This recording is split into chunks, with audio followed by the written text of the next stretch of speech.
here with Matthew Gould, Chief Executive of NHSX, and my name is Sarah Neville. I'm the Global Pharmaceuticals Editor at the Financial Times.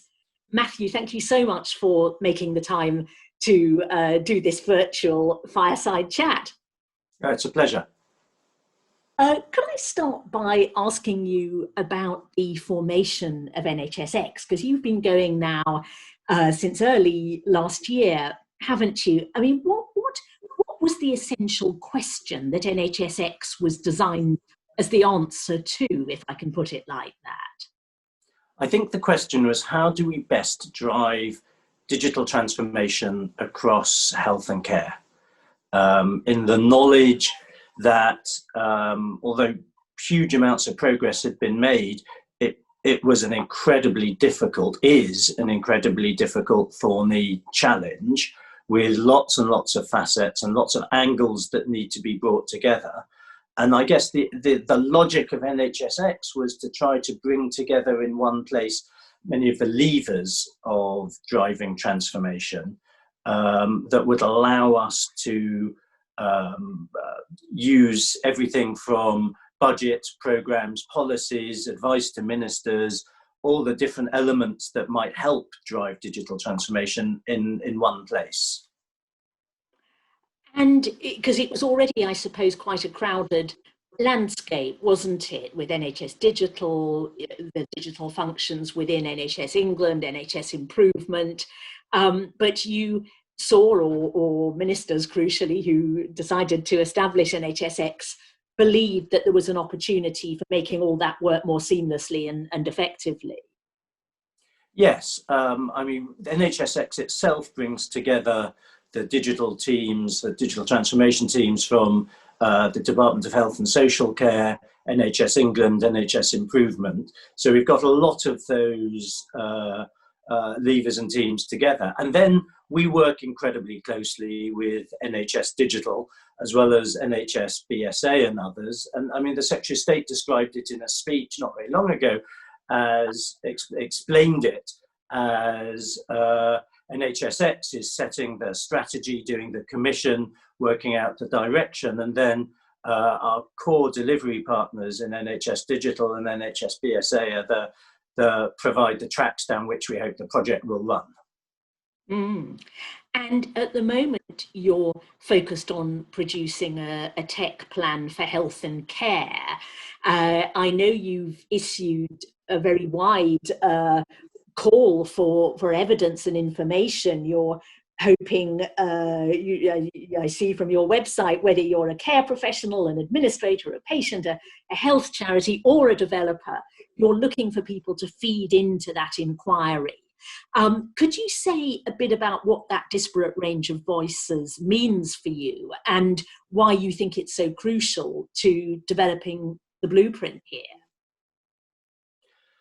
So we produced a draft vision to sit on top of the tech plan, to be the first element of the tech plan, with exquisite timing just before the pandemic really hit. And so we put it out there, but the truth is that fairly soon after we did, people had other things on their mind than responding to our consultation on tech.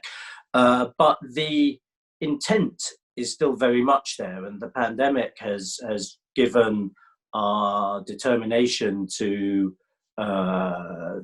drive this digital transformation, I mean, a massive push. And really at the heart of it needs to be a shared sense of what direction we're all marching in. Because I think we've seen previous models of how digital transformation doesn't work. I think if it is just somebody in Whitehall or NHS England headquarters comes up with a plan and says, this is the plan to the entire system, it doesn't work. The system is too big, it's too distributed for that sort of total command from the center approach to work. Meanwhile, I mean, if we simply let everyone do their own thing, then you end up with a cacophony of systems and noise and voices that don't all hear and understand each other. So we have a massive problem with interoperability and data flowing seamlessly. So the reason that we need to take this consultative approach is we need, on the one hand, to have a clear vision of what it is we're trying to achieve, where we're trying to get to, what good looks like. And on the other hand, we need people to be bought into that vision rather than resenting it or ignoring it. And the NHS and social care they represent a huge chunk of the economy, millions of people. It's too big and too complex to think that you can just write a plan and hope that that will be the end of it. Hence the consultation, and hence the effort we're putting into now in what we call the What Good Looks Like project, which is in one level doing something incredibly obvious, which is setting out clear criteria for what good in digital transformation looks like for acute trusts or mental health trusts or care homes or all the different sorts of health and care providers, so that if you're the CEO of in the NHS or social care, you can have a clear, simple sense of what it is you're trying to get to in terms of digital transformation and how it can help you. It's interesting that you mentioned social care, because that's long been a Cinderella field in lots of ways, but particularly perhaps in the field of digital transformation. One tends to think very much about health rather than social care. In terms of technologies, I mean, where can technology start transforming the care sector, which, as we've seen all too clearly in the last few months, is desperately in need of support and arguably of reform?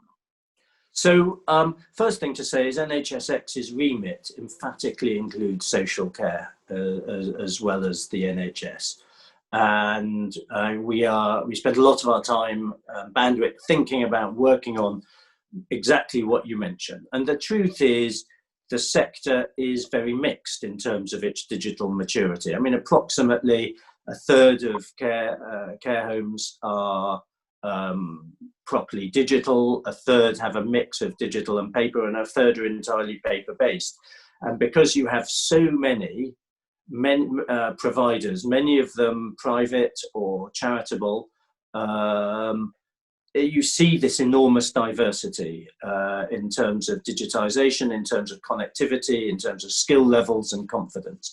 So what can we do? How can it help? Well, I think most importantly is probably data, the flow of data, the management of data, allowing us to reduce barriers between health and care. So if somebody moves from a hospital to a care home or a care home to a hospital, then a certain amount of knowledge about the patient and their history and their symptoms and so forth go with them.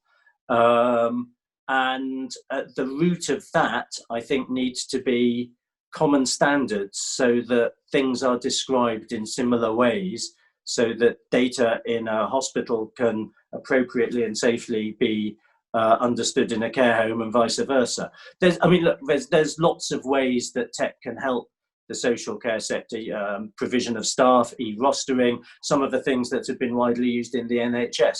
But if I was to pick one area, it would be the safe flow of patient and citizen data. That's really, really interesting. The other big initiative that NHSX has been involved with in the past few months is, of course, the contact tracing app. And development, the broad story there is of a months-long drive to develop a contact tracing app, which ultimately didn't work well enough to be rolled out. And a second iteration is now underway, but it's no longer under the aegis of NHSX. I mean, could you reflect a bit on what those months were like and what you as an organisation learnt from it? Because I think many people had seen this as a big test of NHSX, the ability to successfully deliver this app. Yeah, so look, I mean, these were frantic, difficult months, but I mean, ultimately, I think draw several lessons from this. I mean, one is we did what we were set up to do, which is at a point when there was a possibility of new technology being helpful, we spun up a team to develop it and try it. So point number one was, entirely appropriately, we pulled together a team, including some brilliant development houses to help us develop it. Secondly, when Apple and Google said that they were going to produce a framework on which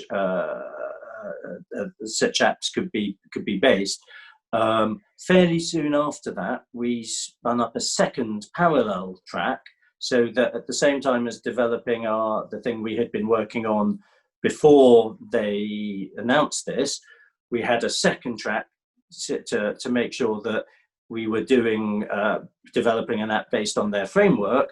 And then thirdly, and probably most importantly, more than any other country, we tested both together. We tested them in the field to see how people responded to them. We tested them under sort of controlled circumstances, so we could see how they performed technically. And it was that on the basis of that substantial testing that we took the decision that the app based on the Apple and Google framework was more likely to perform in the way we needed it to. But that combination of being willing to spin up a team swiftly to try a new technology, to run parallel tracks to make sure that we can see both in action, and then to test substantially, I think were the right things to do. But I guess the last lesson on this is, I mean, tech is difficult and unpredictable. And it would have been very simple to have not done it. It would have been simpler to not done substantial testing and just produced it and put it out there. But I think we did the right thing with the really substantial level of testing that we gave it. Do you regret that NHSX is not taking forward the second version of the app? Well, look, I mean, we're still involved, but it was right that we pass it over to NHS Test and Trace, which was set up as a new body to run the testing and tracing program, and that they take what we did, take the code, take the learnings and build on it to take it further. And it's always a wrench when you've been working on a project and then you have to hand it over. But that's entirely appropriate, both in terms of how we operate, building things, developing understanding, passing them over. But also because I think it's really important that the app should be embedded in NHS Test and Trace and be the sort of the digital personification of it. When we started, there was no NHS Test and Trace, so there wasn't anyone else to do it. Now we have this brilliant team together. I think it's entirely right that they should be the ones taking it forward. You mean the brilliant team in Test and Trace? Who are working on the second iteration of the app. And you said you are still involved to a degree. In what way are you still involved? Well, I mean, I sit on the app steering committee, and I mean, NHSX as the digital transformation lead for DHSC looks across the entire range of digital transformation activity in the health family. Very interesting. The entire sort of digital landscape is being reviewed now by Laura Wade-Geary, the chair of NHS Digital. That was announced, I think, a couple of weeks ago. Could you say a bit about the parameters of her inquiry as you understand them, and what you, from NHSX's perspective, would like to see come out of that review? So this is a really exciting opportunity, because essentially the core question that Laura is grappling with is, how do you get digital transformation into the mainstream of that centre of the NHS, so that It's not in a silo.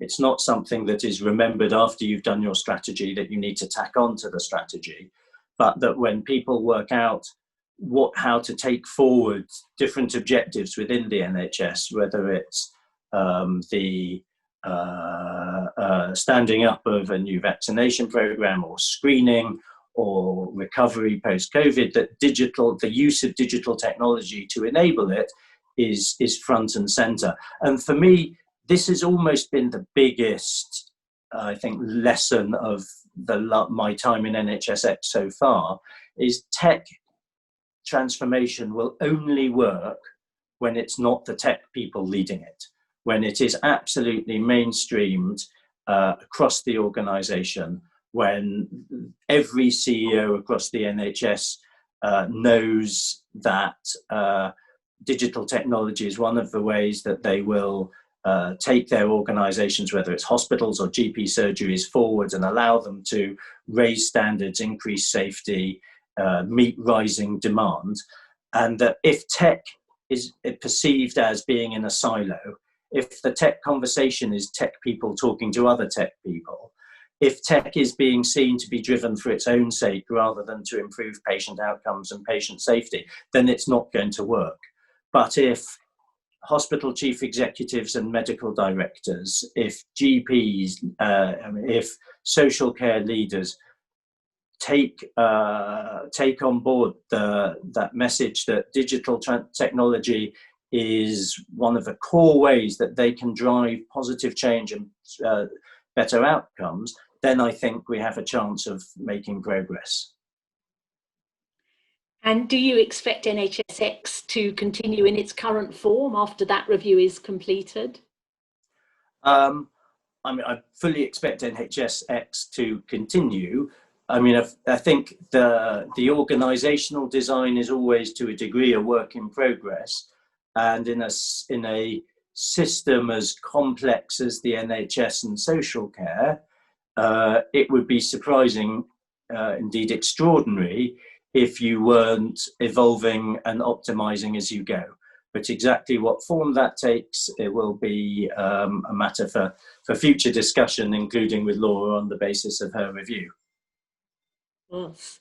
And I think, sadly, we're just approaching the end of our time. So could I end by asking you, if you were to give NHSX a report card for its first 18 months or so in operation, what would you say? How would you grade it?